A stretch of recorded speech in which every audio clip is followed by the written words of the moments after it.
Opinion libre. Opinion libre. La voix du peuple. Baatu askan wi. Opinion libre.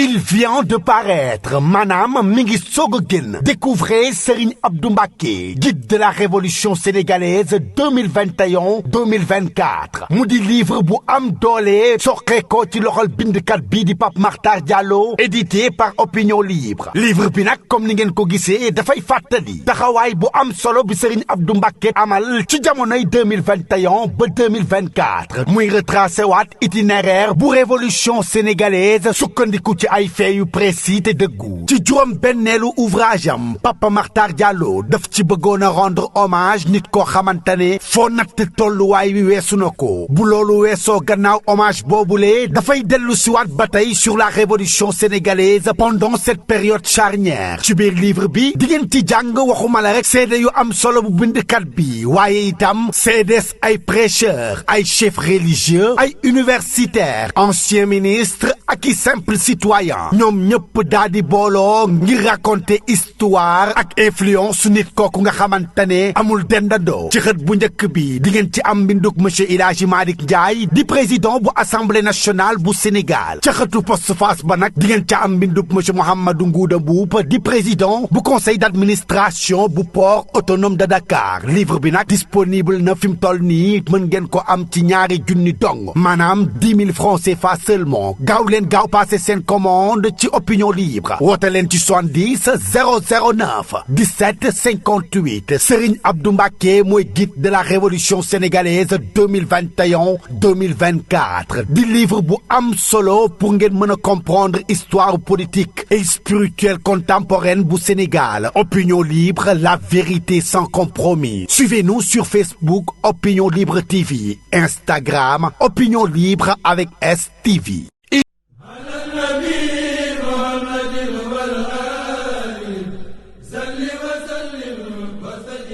asalaamaaleykum. maaleykum salaam. sëñ bi fii mooy Touba technologie. papa fii mooy Touba technologie. man de saa xam nga lu samay tànk sama doom ji am defet na fu ma jaar neexalee ko seen machine yooyu kii waay coordinateur.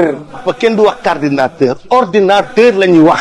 waaw papa da yegg si nag jàmm na ci Touba technologie. lépp lu ngeen bëgg ci xeetu matériel ordinateur boo bëgg rek. mu ngi fi ban marque nga soxla. kii. ingénieur. papa gamer. papa Touba technologie am na marque yëpp. nga ni multimédia. waaw informatique. waaw accessoire boo bëgg nag mu ngi fi. caméra nag papa surveillance bu mucc ayib dernière génération papa mu ngi fi. la ma ci gën a neex nag mooy caméra de surveillance. surtout loolu. Touba technologie. multimédia informatique.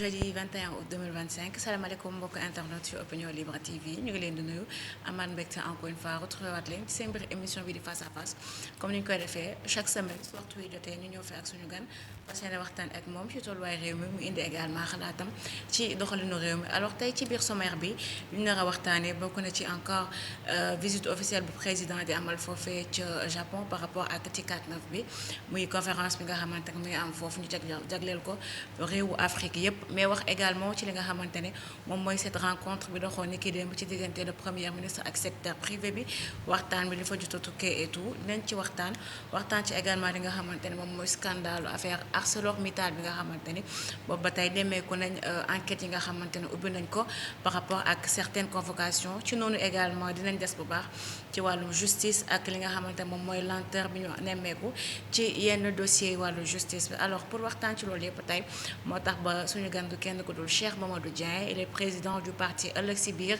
membre également de la coalition Diomaye Président ñu nuyu ko dalal ko salaamaaleykum monsieur Dieng. maaleykum salaam soxna Mami. maa ngi lay delloo nuyoo di nuyu ñi nuy seetaan ñëpp di nuyu kilifa chaîne bi di ci jiital Pape Makhtar Diallo di nuyu aussi ñi nga xam ne ñoo nekk derrière la baie vitrée la production.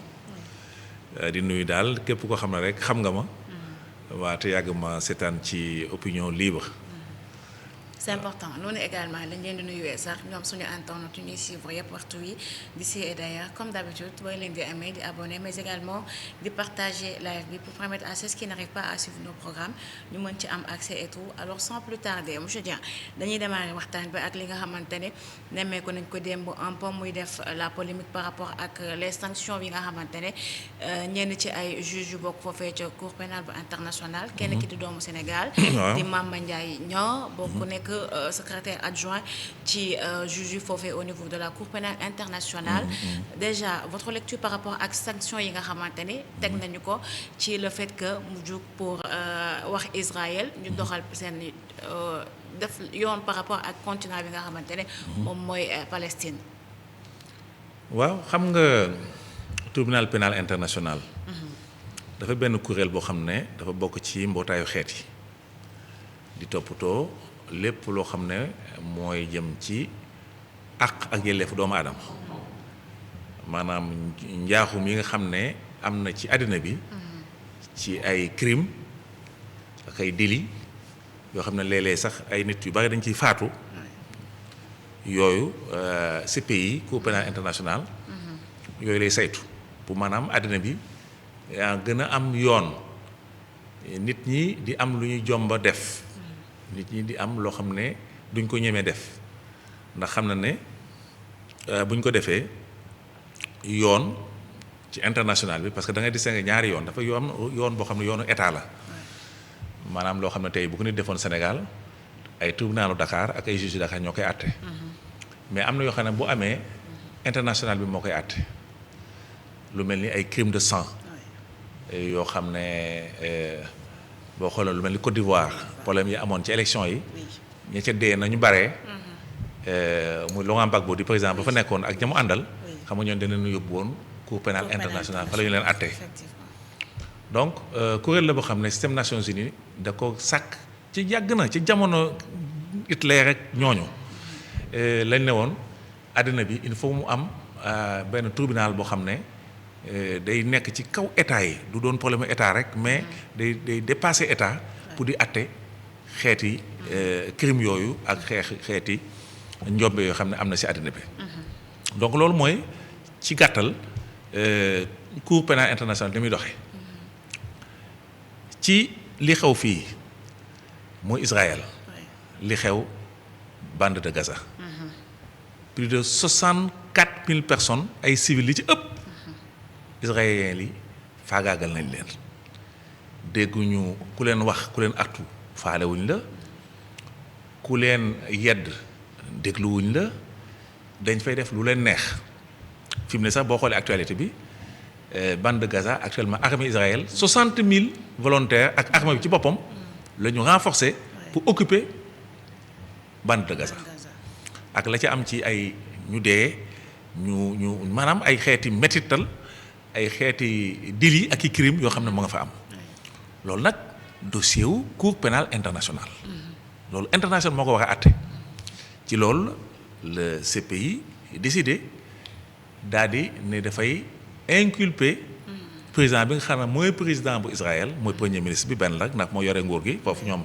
premier ministre moo am doole président bi amul doole bokkuñu système politique bi ni ñuy doxalee donc Netanyahu nga xam ne mooy premier ministre bi nga xam ne mu fa ëpp doole kooku la cour pénale internationale ne wax na ñëw ñu arrêté ko mu tontu ci lay ci njaaxum ak assassinat ak yi nga xam ne moom lay def foofu ci palestiniens yi loolu nag la américains yi nangul ndax américains yi ñooy di jaayu waa Israël lu ñu def ñu couvrir leen lu ñu def ñu ànd ci ak ñoom donc Amérique am na doole ci international bi moo tax ñu ne ñi nga xam ne siégé nañu juges yooyu nga xam ne ay juges yu moom seen bopp la yu am indépendance xool xam ne dossier Palestine bii ci wàllu yelleefu doomu aadama ay jalgati yi am na fa ba ñu décider pour war a àtte ki nga xam ne mooy kilifteef ba mooy premier ministre bu Israël léegi décision boobu ñu wax ne Netanyahu ñëw wuy si cour pénale internationale ñoom américain ne ñoom loolu àndu ji ci ñoom signé wuñu cour pénale internationale déjà donc ñoom duñ ca wuy ji te Israël seen xarit la Israël également du ca wuy ji yemuñu foofu ñu ne juge yi nga xam ne ñoo dem sukkandiku ci droit international daal di ne Netanyahu premier bu Israël na ñëw ñu laaj ko njaaxum yi muy def ak maanaam assassinat yi ak crime yi nga xam ne ma nga ko fay def mu ñëw tontu ci ñu ne ñooñu amuñu droit juge yooyu amuñu droit def li ñu war a def loolu tax ñu ne da leen di sanctionné sanctionné bi nag mooy benn ku ci amoon xaalis ci Amérique dañ koy téye dootoo ci jot boo laajee visa restriction de visa boo ne woon da ngaa bëgg a dee Amérique ñu tere la ko ak yeneen xeeti daan yoo xam ne teg nañ ko ñeenti juge yooyu nga xam ne am nañ ci suñu benn mbokk sénégalais boo xam ne mi ngi bokk ci ñeenti juge donc situation bi noonu la demee président aussi taxaw na ni mu ci wax a taxaw parce que condamné na loolu nga xam ne moom la Amérique def loolu aussi muy ku ñeme ku am fit parce que Amérique ku nangu contre li mu def loolu nit ko loolu fit la moo tax premier ministre aussi appuyé na ko nee na li président wax moom rafetlu na ko mais defe naa ne sénégalais yi ñu ci bari rafetlu lañu position bi nga xam ne état du Sénégal moom la ci jël ñu solidarité ak sunu mbokk boobu xam ne sénégalais la bokk ci juge yi ñu sanctionné daal pour woon leen daal sunu ànd ak ñoom ak sunu cofeel ci gàttal loolu mooy dossier bi nga xam ne moo concerné Cour pénale internationale. C'est important benn point bu importance bu nga xamante ne mënoon nañ fa taxaw. pour waxtaan parce que ki ñu fa jàpp également c'est pas n'importe qui. et puis puisque c'est un Sénégalais. en même temps li nga xamante ne suñu waxee ci wàllum diplomatie tey Sénégal sortie bi nga xamante ne à travers le ministre des Affaires étrangères ak li nga xamante ne moom le premier ministre def aussi quelque part est-ce que mënuñu ci am beneen jàngat par rapport ak souveraineté bi nga xamante ne Sénégal mu ngi koy woote boobu ba tey sortie bi est-ce que du gën a wan le monde entier que ni ragaluñu ci li nga xamante moom la ñuy woote muy wàllum souverainisme bi. waaw c'est-à-dire le droit international la. xam nga Sénégal dafa signé ay chartes. oui ci àddina bi. yoon day dox. àddina bi la xewoon ci massacre yi fi am ci wàllu guerre. oui moo xam jamonoy Hitler la moo xam ci Yougoslavie bi ci gën a mucc. ak dee yi nga xam ne jama jox cité naa exemple Côte d'Ivoire. oui. je pense que Congo bi nekkoon Zaïre avant. ak yi fa xew yooyu yëpp Cour pénale internationale dina ci intéressé wu. donc loolu voilà àddina il faut loolu di am mun ñu bàyyi rek mu doon affaire jaay doole. lu waay neex mu def donc pays yi nga xam ne ñoom comme le Sénégal. oui. bien que ñun amuñu doole waaye am na ay valeurs yoo xam ne quand même gëm nañ ko. mooy justice. mooy yoon dox. donc sunu demee ba sunu autorités yi. d'abord le ministre des Affaires étrangères.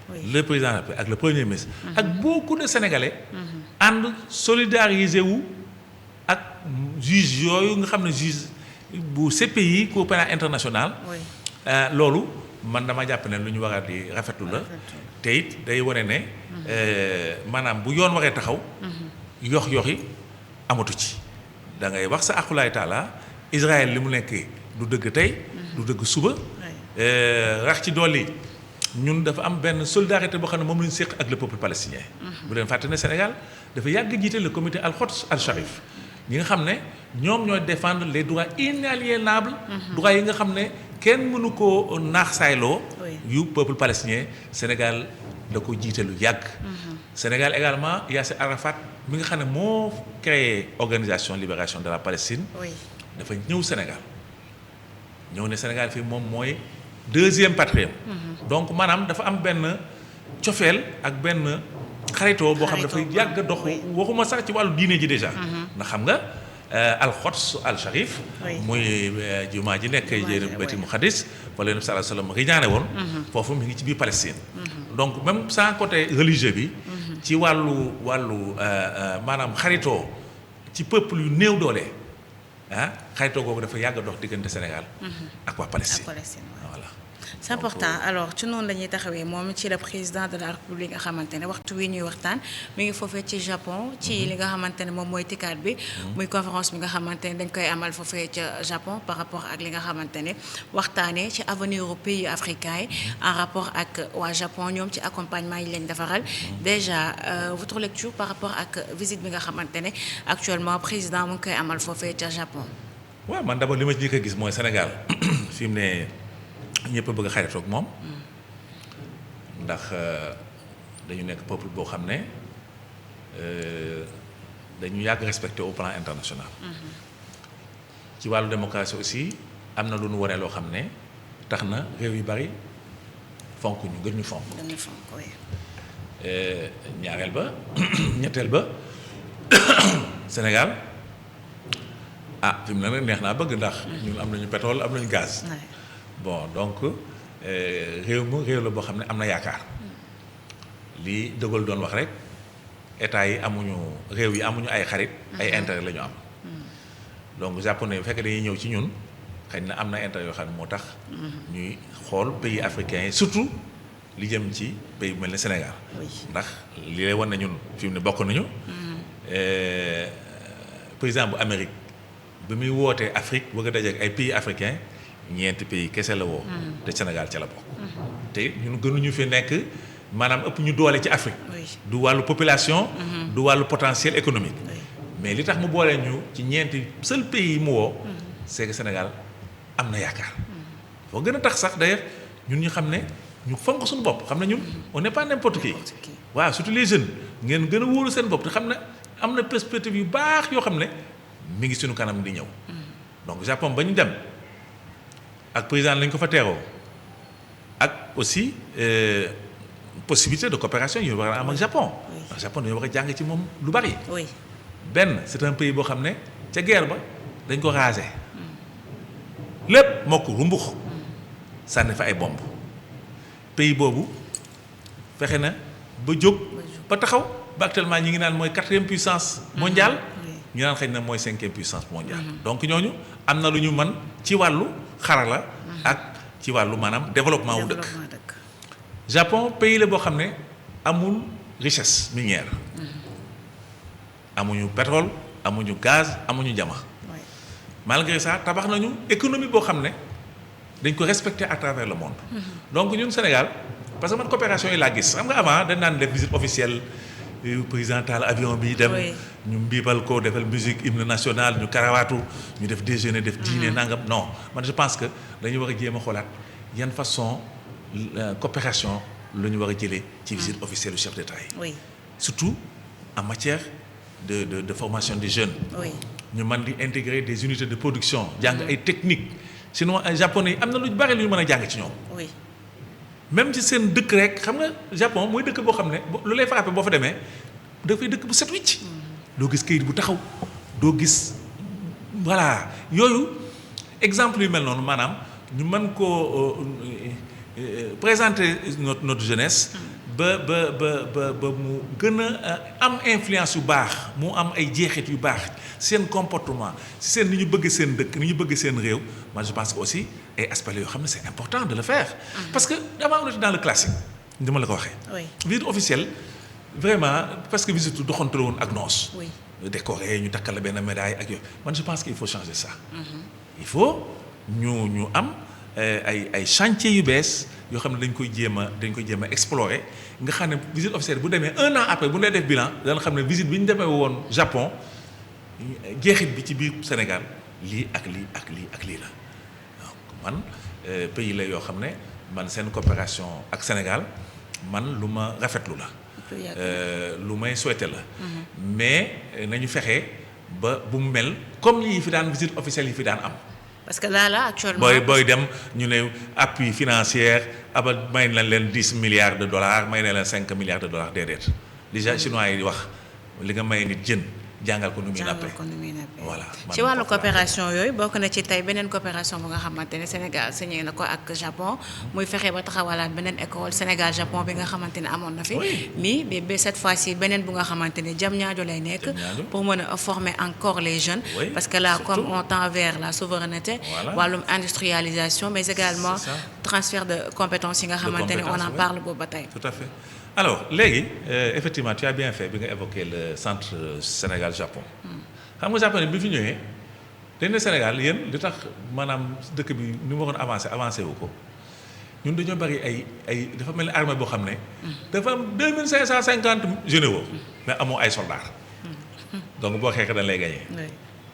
donc Sénégal dafa bari ñu diplômé l'enseignement supérieur.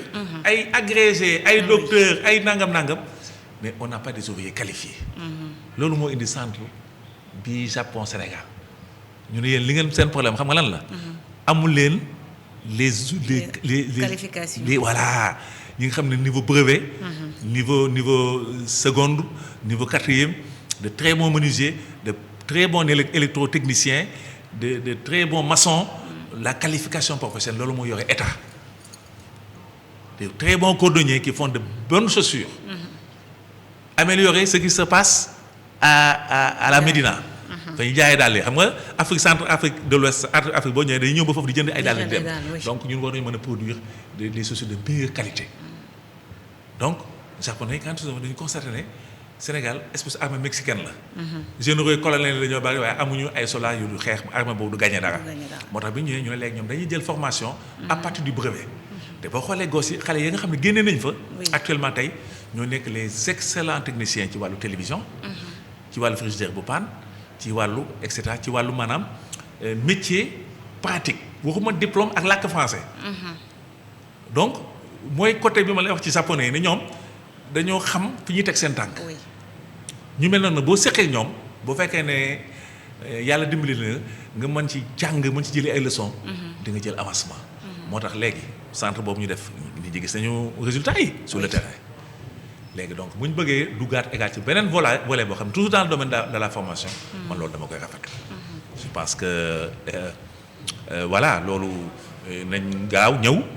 vraiment formation bi parce que richesse su dëkk d'abord c'est la formation la qualification. loolu mooy première richesse. parce que boo amul yenn qualification yi au plan professionnel. xëy na ni nga bëggoon sa réew teel ko avancer teel ko dem doo ko am. doo ko am voilà. c'est important alors au même moment bi le président nekkee foofu ca Japon ci par rapport di signer yenn coopération yi entre yenn réew yu si mel ni Mauritanie Japon mais également ci waxtu woowu aussi ci waxtu woowu également le premier ministre aussi mi ngi doon dajeek ñi nga xamante ne ñoom ñooy le secteur privé pour waxtaan ak ñoom ci le plan de redressement bi nga xamante ne mooy le jubbanti koom et tout alors ku wax secteur privé yaa ngi xaar ci li nga xamante ne moom mooy réew mi développement bi mën a jug parce que quand on parle de développement wala économie réew mën nañ ni état mu ne bu ciy def peut-être 10% lay def mais li ëpp solo secteur privé moom moo ko yor alors noo jàngatee déjà boobu rencontre bi nga xamante ne le premier ministre amal na ko ak le secteur privé. waaw loolu dañ koy rafetlu donc c'est pas la première fois aussi secteur privé di rencontrer les autorités. oui déjà président Diomaye recevoir na le secteur privé. tey c'est le premier ministre boo xam ne moo leen rencontré waxtaan ak ñoom loolu dañ koy rafetlu. mais aussi bu nu sañoon. rencontre yi daan am bi yoon mu xaw a changé tuuti. secteur privé aussi ñu xaw a changé mentalité. parce que fii ñu secteur privé bi naan gis. chef d'entreprise yi ñu doon gis les capitaines yi ñu daan gis n'étaient pas de vrais entrepreneurs c'était pas de vrais capitaines d'industrie. ñun ay affairistes ak i courtiers dañ fi daan gis. am ay cabinets de courtage tëdd ci marché état yi nga dem sa waay falu nga créé benn NINEA wut benn local ak benn secrétaire bu rafet. def sa moquette di dugg di génn ak politiciens yi di gagner ay marchés du ko sous-traiter. on a vu des gens qui ont gagné des marchés du ko sous-traiter ay chinois. c'est vrai bëri na fi. donc la mentalité là de secteur privé dafa war changer. d'accord. kii def entreprise mooy koo xam ne am na xaalis. am projet. du kam relationnel ak de l'entregent. donc ak nangoo fay impôt ak taxe. oui. parce que la woon woon ni wax na ci. la woon ni non ça il faut que ça change parce que sinon révolution bi ñu def changement de yi ñu def nii yëpp mu kii bu fekkee ne dañu war a delluwaat ci les mêmes méthodes comme du temps de Macky Sall c'était pas la peine que ñu def lii ñu def yëpp. secteur privé c'est le moteur de la croissance. tout le monde le sait. État joxeetul liggéey. oui. c'est même pas sa vocation. état li ko yor dëkk yëpp li leen yor mooy secteur privé bu fort. oui. di jël ay initiative am xaalis état accompagner leen impôt yi bu diisee ñu waxtaanee ko ba ñu attan ko parce que comme dit l'adage. l'impôt tue l'impôt. bu mettee du kenn du fay. donc bu fekkee ne sax. impôt bi xëy na diis na ci ñoom ba diis na ci ñoom ñu war a def ay moratoire yooyu yëpp mën nañ ko waxtaanee. mais mentalité yi moo war a changer. c'est fini les cabinets de courtage. c'est fini l'entregent avec les politiques. tëdd ci marché état naan man homme d'affaires ñu le secteur privé le secteur nangam loolu dafay war a jeex. dañu war a def une révolution par rapport à ça. jéem a créer les conditions pour que secteur privé bi mën a nekk am de la vitalité. oui mën a dox normal. relancer wu état encadrer leen accompagner leen ñu dugal seen loxo ci l'emploi. oui mais di jël ay xale ay stage yoo xam ne stage yu du jeex du xaaj bon ay paiement ay salaires yoo xam ne presque le SMIC n'est pas respecté tout ça am na dans le secteur privé sénégalais. donc il faut changement de mentalité. d'abord xam na law nekkoon mënatul a nekk. on prend le temps d'assainir le secteur les vrais capitaines d'industrie yi nga xam ne ñii moom ay opérateurs dëgg lañu. état aidé leen accompagner leen. ki nga xam ne nag bon ay courtier la ñu woon rek déjà ñoom xam nga patronat bi sax ñoom dañoo jubawul seen biir. yaa ngi gis fii bay di aña nga fële moom ak gàngooram ñoom ñooy patronat yaa Serigne Mboup mi leen di contesté parce que nee na ñi yoruñu dara. yoruñu industrie c'est pas yoruñu industrie am na ñoo xam ne sax amuñu usine amuñu dara carte de visite lañ yor ak benn secrétaire. même Mbagnick Diop également am na MEDES am na donc ñoom déjà ils parlent même pas le même langage. ensuite mais ñoo gaañ ñoo dëkk. gis nañu xam nañu kii fii ay tappale lañ fi gis ba suñu yoon lay tey loolu nag moom il faut d'abord dans leur mentalité ñu accepter de changer ça xam na la nekkoon mënatu la nekk. et puis qui s'éloigne des questions politiques qui soient des capitaines d'entreprise. ñu joxe seen preuve par rapport à la réalité économique. ñun foofu la leen di xaar. mais takk karawaat làkk français bu président de dem ñu dugg ci avion bi xaatari et cetera yooyu dafa war a jeex aussi. il faut que ñu waxante dëgg. sinon révolution bi ñu def moo zéro moo yem. moi je pense que mën nañ ci génn. comment. mën nañ ci génn non parce que on est quand même des gens qui savent prendre de l'initiative. on a quand même des managers qui sont quand même des personnes intelligentes. pays bi da am na yaakaar y a des opportunités. ça va repartir. le pays est en train de repartir. tu sais depuis gaañ bi ñu toog ba léegi 1 an et demi. bi amee changement de régime ba tey. mais la Banque mondiale et FMI mais joxuñu ñaar dërëm. mais ce pays là est debout. ñu ngi fay salaire yi. ñi ngi retraités yi ñu ngi jot seen i pension xale yi jàngi ñi ñi def bac le pays marche. malgré que la Banque mondiale et FMI dañu. te xam nga loolu nit ñi on a duñu ko valoriser assez on n'en parle pas assez. on a fait des miracles parce que les gens pensaient que ce pays allait presque tomber ndax héritage bi ñu am. bi ñu état bàyyi li fi jóge woon classe régime Macky Sall héritage bi mu fi bàyyi woon dette bi nga xam ne presque 98% du PIB. moom la fi bàyyi. milliards yoo xam ne dafa ne mes na maintain on va revenir sur le cas de ArcelorMittal qui est le scandale du siècle ak yeneen njaaxum yoo xam ne gaa ñi def nañ ko fi. malgré ça mais ce pays est encore debout. donc dëkk la boo xam ne man jàpp naa ne am na yaakaar am na ay possibilités il y a des gens des personnes intelligentes qui sont là bien formées. loolu ñooñu nag bu ñu leen defalee un environnement favorable. vraiment incitatif. man je pense que ñooñu war nañu mën a régler problème bi. waaw essentiellement sur l'emploi parce que l'emploi des jeunes c'est pas une priorité c'est la priorité. et comme l'avait dit toute affaire cessante. la cible numéro 1 c'est l'emploi des jeunes. Ah oui ça moi je suis convaincu de ça. Voilà. c'est important ci boobule secteur privé gis nañ également le président même bu ñu vérifier ci biir lii di vision Sénégal 2050. boo ko liiree waxtante ci parti bi nga xamante ne moom mooy faire de telle sorte que tey secteur bu nekk Sénégal ñu am ci ay capitaine. déjà rencontre boobu dox mais aussi ci visite yi fi jot a am bu ci mel ne bu mujj bi nga xamante ne le premier ministre def nañ ko gis nañ ci délégation mu ànd ci ak ñu nga xamante ni jàpp nañ ni ñu ngi bokk ci secteur privé bi. ñenn peut-être c'est des chefs d'entreprise et tout ak rythme boobu ñu nekk di doxee mais tombek également secteur privé bi seen problème bu gën a rëy bokk na ci tey impôt bi nga xamante ni mu ngi leen xoj donc tey état bi nan la war a mën a def tey ba secteur privé boobu tey mën leen encourager booster leen ba ñoom ñi nga xamante li ñuy woote mooy am capitaine ci secteur bu nekk mu mën a yomb fii balaa keroog ñuy egg 2035 comme ni ñu ko waxee ci vision 2050 bi. waaw mais waxtaan rek. xam nga waxtaan dëkk bi waxtaan rek moo ko ci. gaañi wax dëgg yàlla am na lu leen tàmmaloon mais gars ñi daaw ñu fay impôt non seulement daaw ñu fay impôt mais dañ doon jël TVA gars ñi encaissé sa TVA lekk du mujj fenn. fan lañ ko teg pourtant femme bi jaay fi gerte caaf ci buntu bi dañ koy nit tikkee ñeenti dërëm. kii day fay taxe. dafay fay oui. yow ngay brasser ay milliards di oto bi ngay dawal rek am na ñoo xam ne seen Mercedes yi ñu dawal. ay 100 et quelques millions lay jar. dëkk ay villa yu jar ay milliards. non seulement du ñu fay impôt. mais dañuy collecter ay impôts ñu waroon reverser état bi lekk.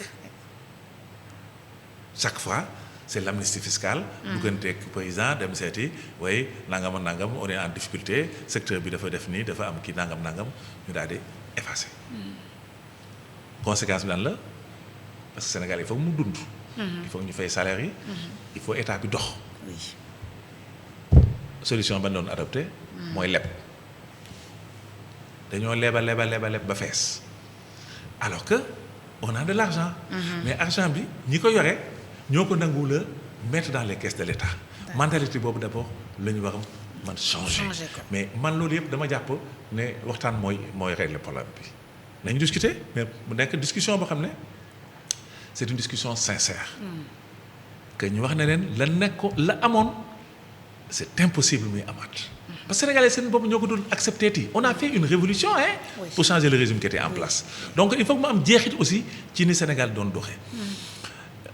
les capitaines d'entreprise les secteurs privés. les investisseurs on a besoin d'eux comme ils ont besoin de nous. bien sûr. donc bu fekkee ne am na transparence ak bonne volonté kenn bañ a nax kenn qu'on comprenne que nit mënu ñëw rek sur la base benn NINEA ak benn secrétariat s'ériger en capitaine d'entreprise loolu une fois que nit ñi intérioriser ko mu am un dialogue franc. parce que l'État aussi ces gens-là ce sont ses fils. oui. bu ñu sañoon ñu développé. ñu naat parce que ñoom bu ñu naatee état naat ndax seen naat mooy fay impôt fay taxe employé ay sénégalais. donc créer de la richesse. loolu c'est tout bénéfice pour l'État. bien sûr. l'État aussi sa vocation. comme wax naa la ko léegi. c'est mu créer les conditions les plus favorables. pour que secteur privé bi mun def liggéeyam normalement. pour mën développer parce que phénomène de vase communicant la. lu meññ fii. day am jeexit ci fële. mais na doon dialogue boo xam ne dialogue bu sincère lay doon pas les mêmes personnes qui sont là depuis Abdou Diouf. avec les mêmes méthodes. les mêmes travers. loolu mais dafa war a jeex man je les ai suivis mais il y a des têtes yu ma fa gis ñoo xam ne dama naan mais ñii d'abord pour commencer dañ leen war a effacer pour sentir ne lu bees mi ngi dina ñëw parce que c'est les mêmes avec les mêmes méthodes les mêmes travers des gens yoo xam ne dañu parasiter le système économique sénégalais. tu prends le cas du port autonome de Dakar. mais port dem na ba le directeur général du port autonome de Dakar ne servait à rien. lépp dañu ko def ay concessions. jox ko des familles qui sont proches du régime qui était là en place. On le sait. Je ne veux pas citer de nom. Mais les magasins, le port ne gérait même plus les magasins. Les magasins dañu ko joxoon en concession. terre-plein yi dañu ko joxoon en concession avec des taxes yu ñu négocier nga xam ne état du ci gis boppam. mais loolu dafa war a jeex. bu amee rek man je pense que Sénégal mën nañu gën a dem parce que xam nga ñun pour te dire que ñun on peut avoir la chance on peut y croire.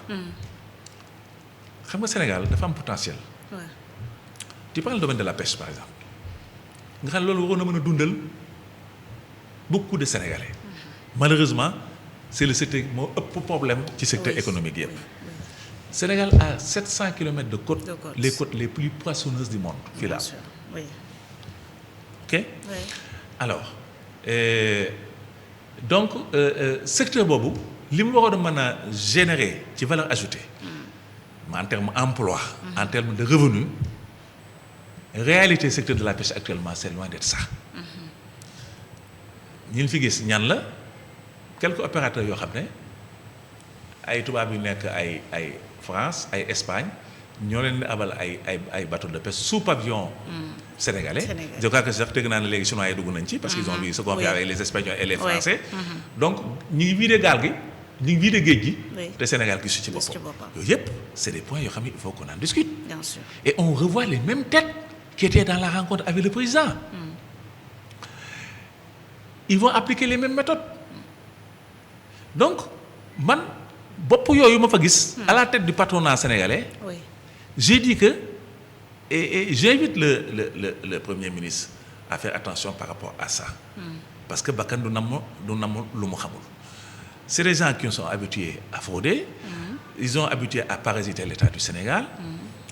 Ils sont habitués à faire toujours du courtage d'affaires, de la sous-traitance. On va faire autre chose. Au moins essayer autre chose. ba xam lu muy joxe. parce que défi bi de mi ngi fi xale yi de yàkkamti nañu de. oui stage sax xale yi mënuñu ko am. te gaañi ñu ngi gundaandaan. boo demee Dubaï tu vas leur gratte-ciel et leurs immeubles. Tu as vu le littoral là? J'espère qu'on va parler de tout ça. Donc moi je pense que il faudrait que ñu waxtaanaat suñu biir. Voilà ñu ku nekk mën a dund.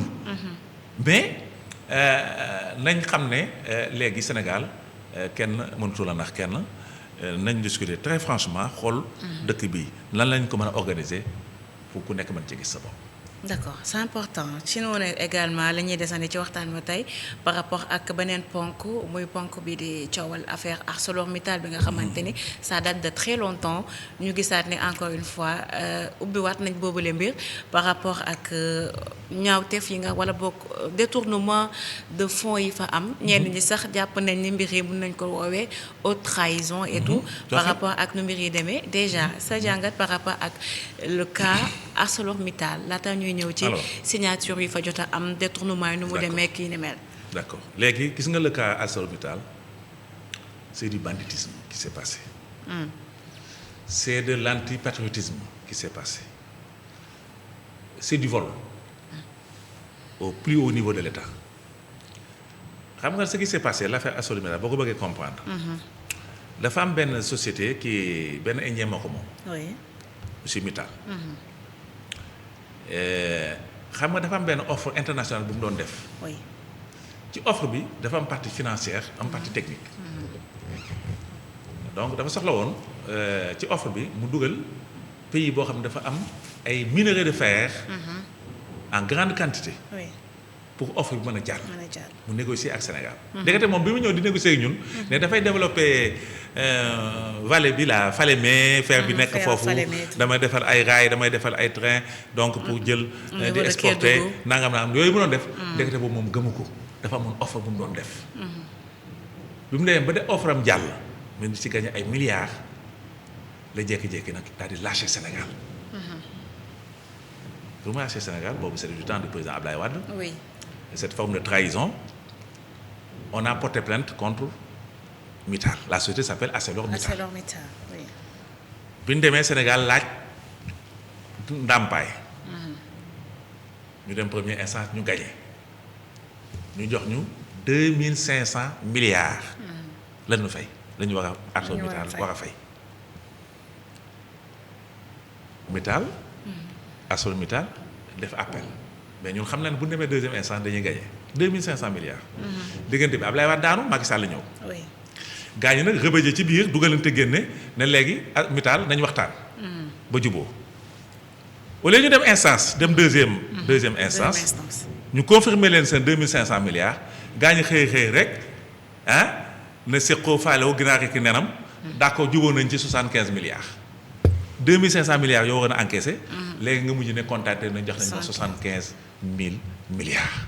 voilà le scandale de ArcelorMittal. ñu ne yéen ci ban base ñu war leen a fay 2500 milliards moo ko dugg ci keesu état bi. ngeen war a dem tribunal pour deuxième instance te da ngeen di gagné parce qu'on avait un excellent dossier. oui. Macky Sall lank ne du jaar tribunal. il se contente de 75 milliards de francs CFA. c'est aussi simple que ça. oui. mieux 75 milliards yi. gaa ñi 70 milliards lañ dugal ci keesu état bi ñu ne fa 5 milliards yi dugg. ñu naan wéy taux de change dugg na fii dañ ko fàtte woon non nañ def loi rectificative des finances. voilà la situation de ArcelorMittal le scandale de ArcelorMittal. di vol organisé à un haut niveau de l'État. ñan ñoo signé accord. ne nañu def. waxtaan. au lieu ñu dem deuxième instance gagné suñ 2500 milliards versé ko ci keesu état bi ñu ne non maintenant on va se contenter de 75 000 milliards de francs CFA donc ñan ñoo accepté la transaction. bañ a dem ci yoon état lañ nekk état da nga war a teg lépp lu leer surtout que ñun toutes les conditions étaient favorables pour ñu encaisser sunu 2500 milliards de francs CFA.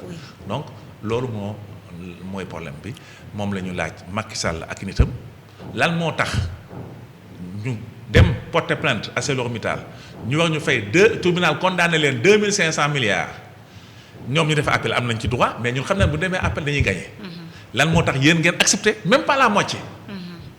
donc am na ay rétrocommission ak ay dessous de table ci suuf.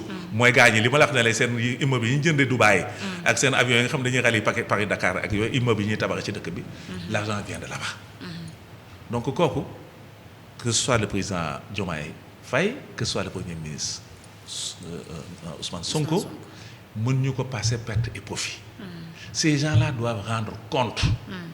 fan la xaalis bi dugg ak lu tax ñu accepter def transaction. en tout cas man pour ma part je reste particulièrement vigilant man dama jàpp sax ne man Macky Sall dañu ko war a extrader pour bu ñëw expliquer ñu lii scandale bi nu mu war a mën a demee. parce que yooyu sinon dafa yomb. ba pare taal sa avion na fës dem Maroc jaaxaat ñu di la xalamal ñun ñu toog fii di fay ay bor yoo xam ne nee naa la endettement bi dem na parce que 98% du PIB. donc voilà en résumé ci gàttal rek. pour nit ñi mën a comprendre wax ji parce que dina am ñu dégg xamuñu nu mu demee. dañu defee ne dañ leen a topp di leen sonal. oui vraiment Macky Sall jóge na fi ñuy topp naam déedéet ces gens-là ont volé de l'argent. Il y a les preuves. Aly Ngouille Ndiaye est parti répondre parce que c'est lui qui a signé les avenants. Amadou Ba il nous doit des explications. Qu'est-ce qui s'est passé. lu tax yëliwu leen 2500 milliards yi ngeen contenté wu de 75 000 milliards. deuxièmement 70 milliards ma dugg ci compte yi boo demee YouTube tey nga xool Moustapha Niasse am na ñu ko doon laaj mu leen yëguma. duggul ci sama yuur duggul sama nopp yëguma. jarul assemblée nationale. le problème bi débat bi mu fi posé ñu bëgg cee dugal. donc wax ji gudd mu gàtt loolu la. nanu leeralal lan moo tax. ñu accepté 75 000 milliards te ñu waroon a encaisser 2500 milliards de francs CFA 1000 milliards de francs CFA. et puis def ay clause ne lii kenn mënatu ci dellu si d'ici 10 ans. te bu ñu ci waxee dellu si tribunal bi compétent mooy tribunal bu nekk France. mel ni ñun amuñu état mel ni ñun amuñu tribunal. donc enjeu bi mami loolu la. ci noonu dañuy taxaw ba tey ci mbiru ArcelorMittal bi puisque ni nga ko waxee scandale bu mag la tey la plupart des Sénégalais lu ñu comprendrewul mooy c'est-à-dire là au-delà de l'État du Sénégal mais de ceux qui nous gouvernent ñi ñu doon gouverner autant concernant scandale yu mel noonu c'est-à-dire faut Sénégal waroon encaisser plus de 250 milliards wala 2500 milliards ñu def des négociations ba encaisser somme bu 78 virgule et quelques milliards et puis ba tey ci biir lecture bi boo xoolee également selon les informations trésor public amul benn traçabilité wala boo keesu état xamul ba tey xaalis boobu circuit bi fan la aw. non état bi dugal nañ ci 70 000 milliards. oui.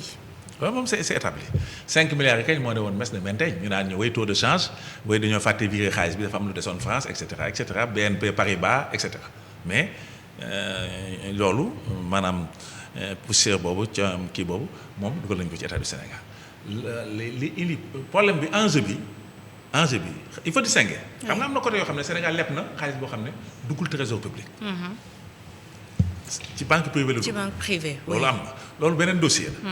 mais dossier ArcelorMittal c'était gros du lu ndaw moo tax am na lu dugal ci kees bi. am lu ñu téye coow la jóg que Dieu ait son âme qui scène du PIT je me souviens très bien il disait où sont les 5 000 milliards qui restent. C'était un grand débat nous on a suivi à l'époque parce qu'on est quand même des financiers. xam nañu on a suivi ArcelorMittal le projet était mirobolant du temps de Wade. Quand Wade a décroché ce marché-là ñun on a dit que Sénégal on est parti. parce que les gisements de fer de la Falémé. depuis ñun bu ñu nekkee école primaire lañ koy dégg. enfin ñu mën ko exploiter. def un port en eau profonde. di mën a jëli fer bi def ay raay. mu jógee ji ca fer ba nekk di ko exporter ci ay bateau muy dem. donc projet bi ça faisait rêver beaucoup de Sénégalais surtout les perspectives d'emploi. et puis ki ko doon def du ko ndaw. Mittal ponkal la ci parmi les grands multimilliardaires à travers le monde. grand industriel. koo xam ne da ngay dem di gagner ay marché ay États-Unis ay France du ko ndaw. donc projet boobu nit ñi dañ ko doon suivre amoon ci yaakaar. y a eu malheureusement le changement de régime. oui Abdoulaye Wade daanu mais état dafa am continuité. continuité. léegi nag ñii bu ñu ñëwee mais ci la ñu xamee ji affaire yi. def transaction def waxtaan ñu jox leen ay coppati ci yan condition lañ nangu coppati lan la ñu joxe xaalis ban xaalis la ñu doxee ci suuf pour que ñoom ñu nangu transaction boobu c'est ça le vrai fond du débat. oui. ok parce que entre temps il y a eu changement au niveau des avocats du Sénégal tey bu ñu la nee agent judiciaire bu Sénégal bu actuellement. bu autant dafa bañoon signature bi. mais à notre grande surprise ñu fekk keneen moo ñëw jël. dossier bi. nekk un avocat français. déjà mais c'est toujours comme ça il y a pas que seulement pour ce cas de l'agence judiciaire de l'État. oui. parce que gars ñi aussi am na ñoo xam ne bu la ko bëggee def loo te nga bañ te nga boo da lay dàq indi keneen. donc on connaît on a fait l'État à haut niveau ils te font faire des choses. oui.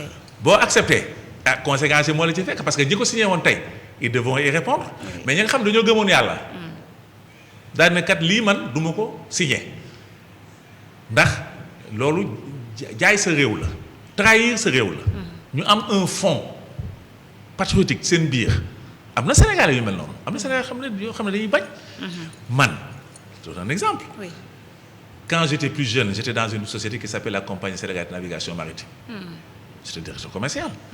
mais gars ñi bi ñu commencé patron ya fa newoon COSENAM à l'époque.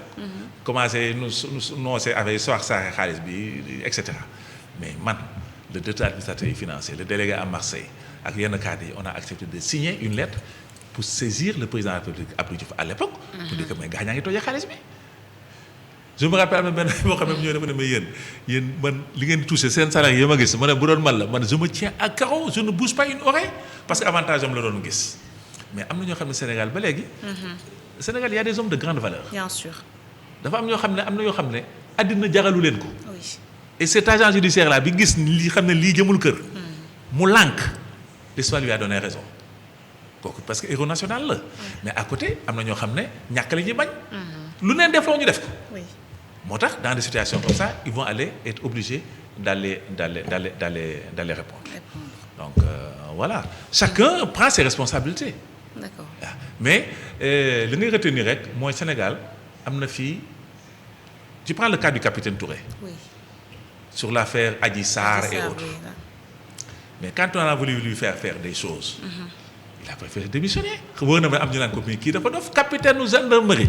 yow signé rek yow nga am sa jàmm nga nangam mais il a dit au nom de sa conscience. ce dossier là gis ma fi matière. bu mën a tax ma mën a engager une certaine responsabilité. aujourd'hui l'histoire lui a donné raison. donc Sénégal am na ba tey ay nit ñoo xam ne c'est des gens debout ñoo xam ne dañu gëm yàlla dañu gëm seen réew. am na fi de. mais nag malheureusement à côté am na ñoo xam ne ñoom daal ñàkk la ñuy bañ daal. te nañ bokk quel que soit nu ñu mën a nekk rek ñoom nañ bokk. voilà il y a toujours ces deux aspects là. c'est important alors ci boobu la mbir nemmeeku nañ am kuñ ci jot a convoqué di Aly Ngouille Ndiaye nekkoon autant ministre des mines. moom ak ki nga xamante moom moo nekkoon délégué au niveau du ministère des finances di Birima Mangara alors convoqué nañ leen wuyu na delluwaat na këram mais monsieur Dieng la grande question que tout le monde se pose mooy que tey mbir yi ni mu nekkee di dérouler et tout est-ce qu'on ne risquerait pas mu mel comme dossier yi ñu fi jot a ubbi comme le cas de la reddition des comptes wala mu mel comme li fi jotoon am ñu commencé convocation dem 1 mois wala 12 semaines lépp delluwaat ñu nekkaat ci benn silence total lépp ñu rangé waat ko ci tiroir yi mu nekk aux oubliettes. loolu moom bu ko tudd sax wala muy tombé amin muy waaw loolu bu ko tudd sax parce que loolu ce serait vraiment dommage moi je pense qu'il y a deux grands dossiers yoo xam ne Sénégal on est obligé de les mener à terme mooy la réduction des comptes ak les victimes des événements 2021 2024 voilà oui. ñaari tànk yooyu ñaari chapitre ñaari aspect yooyu immanquablement pour l'avenir du Sénégal on est obligé d'aller à terme et les autorités moi je les soutiens j'étais de la coalition Diomaye président oui. mais ce soutien-là aussi c'est dans la vérité ñun ce que l'on s'est engagé en politique on a assisté au pillage des ressources du Sénégal mu naqarit nu te mënuñu ci dara on s'est engagé en politique ñi dee les traumatisés les disparus nos amis, nos neveux. Oui. Moi, chez moi, j'avais un locataire. J'avais un borgné chez moi. Son fils est venu avec un œil. Ouais. Donc, yoyu, bu dem tomber en perte et profit, si on le fait, Oui. donc li ñu defoon yëpp moo ko zéro yam. Moi, je crois que ces deux dossiers-là, la réduction des comptes, parce que ces gens-là, ils ont fait des choses. Il y a des choses qui sont passées dans ce pays. Et on les voyait faire. Tout le monde sait que ñii xaalis bi ñuy foyee xaalis du Sénégal. Ces victimes-là, des gens qu'on a tués gratuitement, des gens qu'on a mutilés gratuitement, des gens qu'on a mis en prison gratuitement. Mais loolu mami bu ñu jékki-jékki rek daal ne way bon léegi waxtaan leen ba tase leen way def leen fukki lixlaas ak benn ñu tëjee ko salaatu baay man Sénégal ñoom bokk ndey mbokk baay nangam non ça c'est pas possible sinon c'est un reniement c'est pas l'avenir du Sénégal ça se réconcilier d'accord mais dans la vérité. Justement, le président parle souvent de réconciliation et tout, mais à côté duñu dégg benn yoon ci li nga xamante ne mooy justice parce que comme on a souvent l'habitude d'entendre ñu koy wax vérité et réconciliation. Oui. Mais à chaque fois moom dans ses propos réconciliation mooy ñëwaat tout le temps alors on aimerait savoir dans ce cas vérité bi mooy justice bi nga xamante ne moom la nit yi di xaar boobu ba tey. non xam nga mami la justice ni muy doxee c'est trop lent. On a fait 1 an et demi. Oui. na nga ne woon na fekk ce dossier là est derrière nous ñi ni war a ñi fote ñu xam ne ñii dañoo fote ñu jàpp leen ñi nga xam ne defuñu dara ñu bàyyi leen on met ce pays au travail. mais toog rek topp ces magistrats là ñaan way le temps de la justice n'est pas le temps de nangam daan bi ñu lakk ay français y en a marre moi il faut accepter que ça va trop lentement. alors fan lay mujjee avec l'usure du temps mooy yi ngay wax sëriñ saa ngi ci dugg am na ku ne non jub d'accord jubal jubanti ak juboo ay sëriñ yoo xam ne dañu am voix ci dëkk bi ñuy leen déglu nee nañu effacer yépp juboo maanaam xaalis ba comme lekk nañ ko xaalis ba rees na vraiment on passe à autre chose am na ñoo xam ne ci foofu lañ toll mais kenn mënul tabax état ci noonu kenn mënul tabax état ci noonu France bañ defee guerre ba noppi Pétain dañ ko jël dem dugal ko ca kaso ba ku fa nekkati président de la République la ngay def di nga ko xool donc il faut ñu xam lan la ñu bëgg. Il y a eu des sacrifices pour ñu changer ce qui était ici. Des gens ont donné leur vie. Oui. Mais sinon Macky Sall il allait être encore là pour faire un 3e mandat. Tout était fait pour ça. Ils ont acheté les marabouts, ils ont acheté les machins, ils ont déversé l'argent dans notre... Regarde ce qui se passe dans la presse, les conséquences. Parce que ces mannes financières-là qu'on envoyait de la présidence qui permettaient de bien présenter les choses se sont taries. Les gens seront obligés de vivre la réalité économique. De dégager les personnes en trop, qui n'étaient pas là, qui n'étaient pas utiles, mais qu'on avait recrutés pour en faire banquette. Pour leur fermer la bouche en leur donnant de très gros salaires. Mais ce n'était pas une réalité économique. Beaucoup d'entreprises de presse sont actuellement dans des difficultés parce qu'ils n'étaient pas une réalité économique. Ils fonctionnaient sous un faux rythme. Ils avaient des revenus qui n'avaient rien à voir avec leur activité économique. Mais c'est ça l'assainissement. C'est ça qui est viable. Les gens s'inquiètent. Non, moi je suis manager de formation. L'entreprise, c'est ma spécialité. J'ai dit... C'est le personnel en trop qu'il faut enlever. Toutes ces structures, ces entreprises-là, dont certains d'ailleurs sont en train de faire des levées de fonds, moi je ne donnerai pas un sou. Pourquoi? Parce qu'il faut qu'ils viennent à la réalité économique. Il y a un personnel en trop. Il y a des activités qui ne sont pas rentables. Il faut s'en séparer. Maintenant, mais tu les reprends. Mais là également, on est dans l'économique, hein? On n'est pas, c'est pas des incantations. Là également, c'est augmenter le taux de chômage. Non. Ça fait qu'à côté, l'État également ne fait rien pour accompagner le secteur. On est dans une entreprise économique. Quand l'entreprise marche, mais tu vas recruter du personnel. Ces gens-là, tu peux les faire revenir. Mais quand ça ne marche pas du tout, mais tu risques de tuer la poule aux œufs d'or. Fait que dans une entreprise, ça peut fonctionner avec 15 personnes. Tu en recrutes 30. Mais vous regardez 30 types. Tous les 30 vont perdre leur emploi et partir.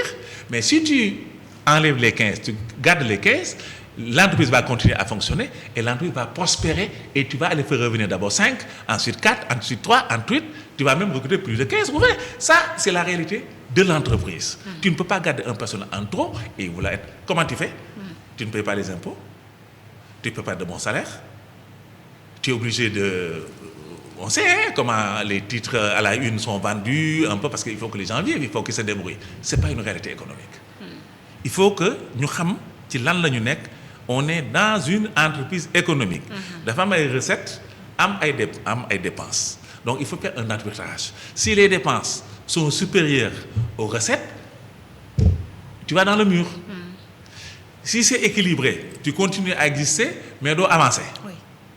Donc, lolo, c'est des choses qu'on apprend dans les écoles de management, de gestion de Dakar. OK? Donc, man, faut que j'ai dit, revenons à de meilleurs sentiments. Oui. On n'invente rien. Gis nga économie, les lois économiques, soo ko insulté, soo ko respecté wul, dana la ko woon. Donc, voilà. On a un pays qui a des perspectives intéressantes, aussi bien en Afrique qu'à travers le monde. Ce potentiel-là, buñ ko yàq, du fait de certaines personnes. Nañu tegaat affaire yi ci kaw raay yi, jubanti, ñu koy waxee, ñu jubal, ñu jubanti. Buñ ko defee rek problème dana mën a. C'est important. Tout à l'heure, vous l'avez dit également, mooy lenteur yi ñuy nemmeeku ci wàllum justice. Je disais, excuse-moi. Par rapport ak lenteur yi nga xamante ni Lenteur yi waaw, nemmeeku nañ ko ci wàllum justice. Oui. Mais beneen fait buñ ci nemmeeku mooy tey ceux qui sont au pouvoir en commençant par le premier ministre bi nga xamante ne gis nañ boobu ba tey à chaque fois par rapport ak ces dossiers amul benn bu nga xamante ne justice jox na ko ci dëgg li ni mel même chose également moom mooy reflété wu par rapport ak si yenn cas yu nga xamante c'est des personnes yoo xam ne jàpp nañ c'est des sympathisants wala boog ay militants yu parti yooyee des Pastef ils sont toujours bu ñu demee pris avec bu ñu amee problème ak la justice c'est-à-dire day mel ni que li ñu doon dund bu njëkk ba moom la ñuy continuer di dundaat à ce rythme aussi est-ce que reddition des comptes ak créer li nga xamante ne wala boog fexe ba indiwaat faire la lumière sur le cas des 80 morts dina yomb su fekkee tey justice bi ni mu taxawee ba tey amul changement par rapport ak li nga xamante moom dañuy xaarandi ci dossier yi. Bon, c'est-à-dire am nga loo wax ne bon les dossiers yi nga xam ne premier ministre dugal na ko ou le président. L'état tribunal yoon joxu ko dëgg. Mais il faut s'en féliciter loolu mooy wane Sénégal ku am dëgg ñu jox la dëgg. D'accord.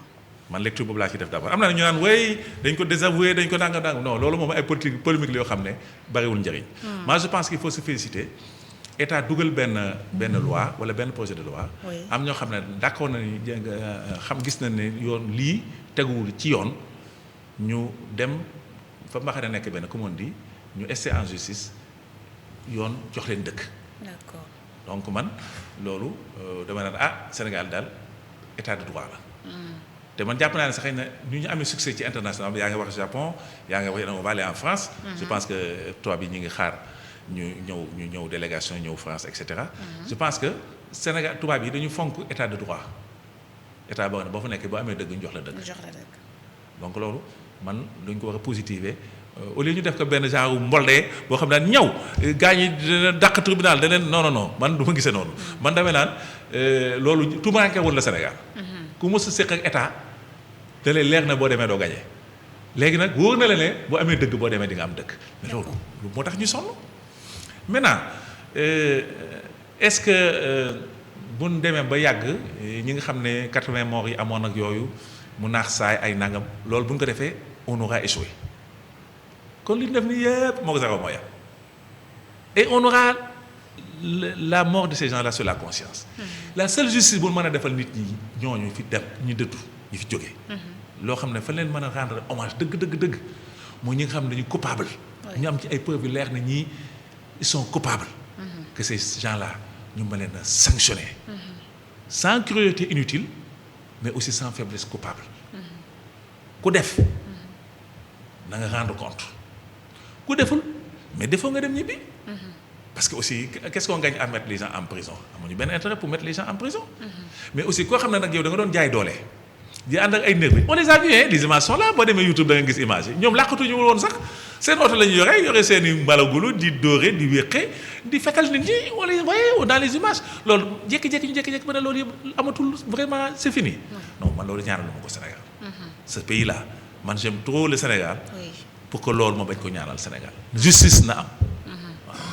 c'est important laataa ñuy jeexal rek ñu dugg ci benn point muy wàllum inondation parce que ñu ngi nekk ci nawet gis nañ taw bi macha allah mais ndox mi nga xamante ne bëri na ci yenn diwaan yu ci mel ni Thiaroye-sur-Mer ak Yoff Parcelles ba keroog président de mun seeti askan wi et tout tey monsieur Dia nguur gi def na fi une année quelques mois et tout mais laataa ñuy ñëw dañ fi fekkoon benn nguur bu nga xamante ne ci 12 années ñu déclenché woon plan décennal versé une somme bu 766 milliards boo xamante ne tey jusqu'à présent malheureusement le problème persiste parce que le pays à chaque fois bu tawee gis nañ comment ça se passe tey mbiru plan décennal boobee ba tey gisuñu benn yoon ñu ne dinañ ko auditer pour situer les responsabilités. waaw bon man je pense que li ñu ci dugal ci xaalis bari na. affaire inondation yi même sous le régime de Ablaye Wade bi Macky Sall ñëwee je crois que dossier boobu yëngaloon nañ ko. oui ba am ñu ci jàpp. après bon xam nga moom comme gëmu ko woon. gis nañ rebëjee nañ seen rebëjee ba léegi juboo nañu ñi fekk si ci politique bi ñoo jàppale leen ci kii bi alors loolu ñaanatuñ yàlla loolu mun a amaat moi je pense que xaalisu Sénégal daal foo xam ne dugal nañ ko fa. suñu mënee càmbar ba xam xaalis boobu nan lañ ko utiliser je pense que loolu il faut le faire parce que loolu ça appartient à l'État du Sénégal. loolu dafa bokk ci li tabax yoreenu réew mi ëllëg. xam nga sàcc xaalis yi ñu gis fii tubaab bi lu tax ñemewuñu ko def. mais tubaab bi ñoo la gën a bëgg xaalis.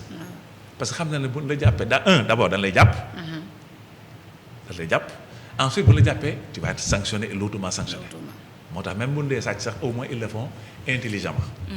wala boog dañuy cof waaye du ñu ñaag kon suñu gaañu ni ñuy ñaage fii dafa amoon genre maatay boo xam ne amoon na fi ba nga xam li tax loolu définitivement Sénégal yi xam ne loolu mënatu la nekk mooy ay sanctions yu tar yoo xam ne dana ko teg ñi nga xam ne ñoo def loolu.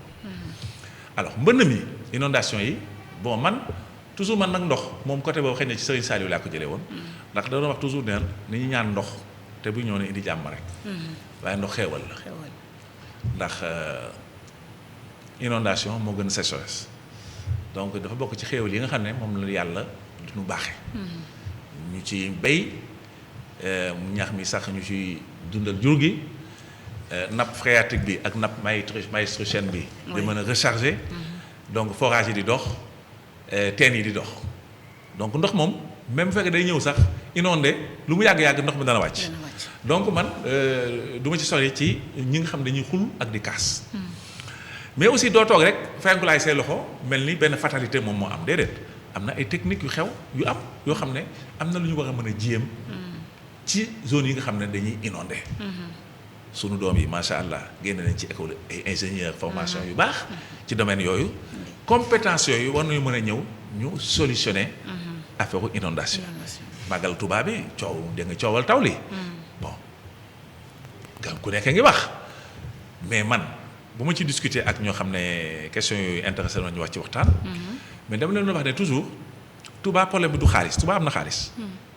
déedéet am na xaalis problème bi ñu am mooy lan ñan ñoo am xam-xam pour mën a régler problème mu inondation yi. bu ne nii la ñuy def. bu ne xamee nag li ñuy décider. les moyens on les trouve toujours. Touba amul kondiir.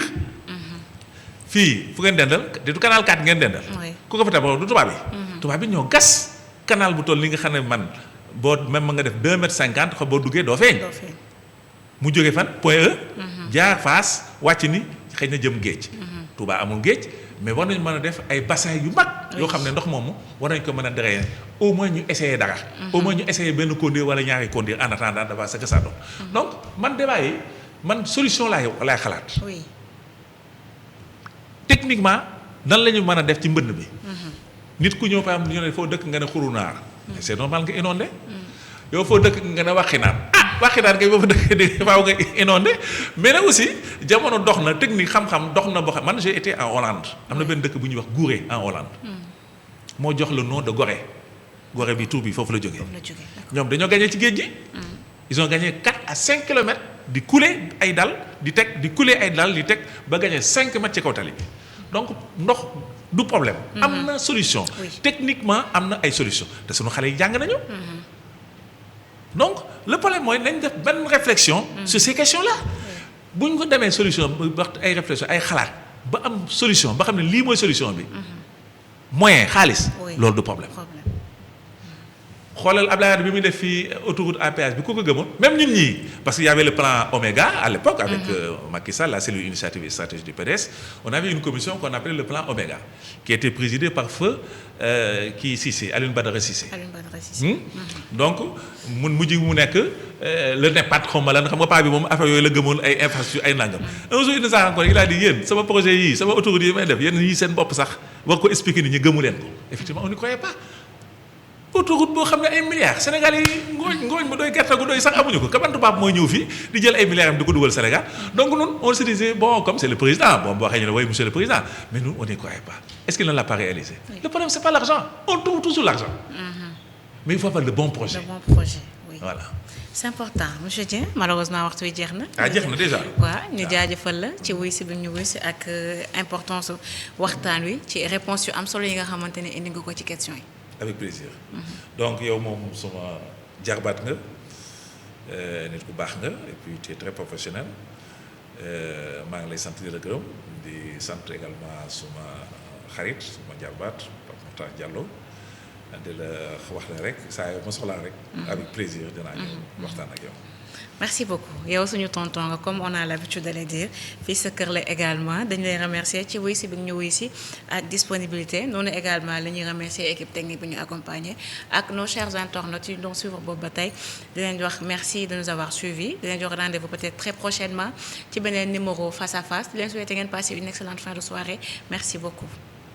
Il vient de paraître maanaam mi ngi soog a génn découvrez Serigne Abdou Mbacké guide de la révolution sénégalaise 2021-2024 mu di livre bu am doole soqe ko ci loxol bindkat bii di Pape Makhtar Diallo édité par Opinion Libre livre bi nag comme ni ngeen ko gisee dafay fàttali taxawaay bu am solo bi Serigne Abdou Mbacké amal ci jamonoy 2021 ba 2024 muy retracé waat itinéraire bu révolution sénégalaise sukkandiku ci ay fait yu précis te dëggu ci juróom benneelu ouvrage am Papa Makhtar Diallo daf ci bëggoon a rendre hommage nit koo xamante ne foo natt tolluwaay wi weesu na ko bu loolu weesoo gannaaw hommage boobule dafay dellu siwaat ba tey sur la révolution sénégalaise pendant cette période charnière ci biir livre bi di ngeen ci jàng waxuma la rek seede yu am solo bu bindkat bi waaye itam seedes ay prêcheurs ay chefs religieux ay universitaires anciens ministres ak i simple citoyen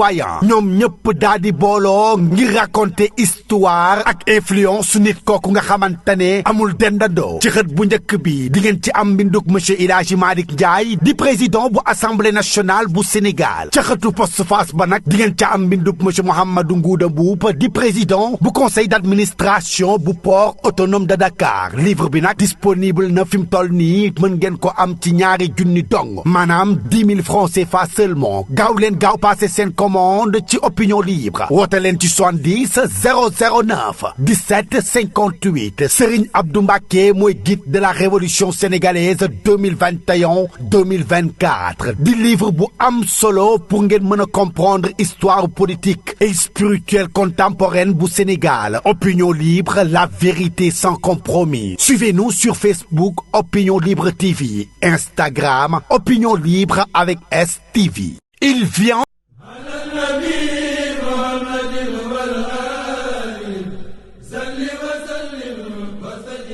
asalaamaaleykum. aleykum salaam. sëñ bi fii mooy Touba technologie. papa fii mooy Touba technologie. man de saa xam nga lu samay tànk sama doom ji am defar na fu ma jaar neexalee ko seen machine yi kii waay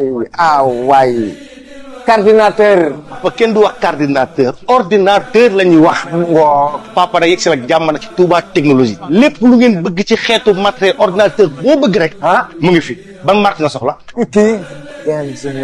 papa gamer. papa Touba technologie am na marque yëpp. nga ni multimédia. waaw informatique. waaw accessoire boo bëgg nag mu ngi fi. caméra nag papa surveillance bu mucc ay dernière génération papa mu ngi fi. la ma ci gën a neex nag mooy caméra de surveillance. surtout loolu.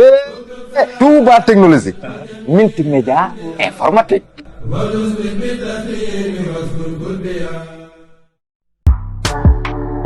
Opinion libre.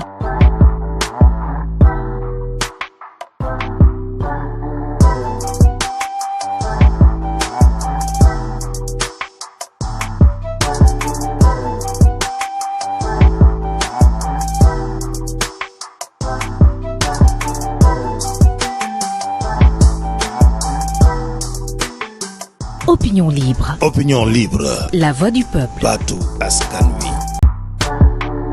Opinion libre.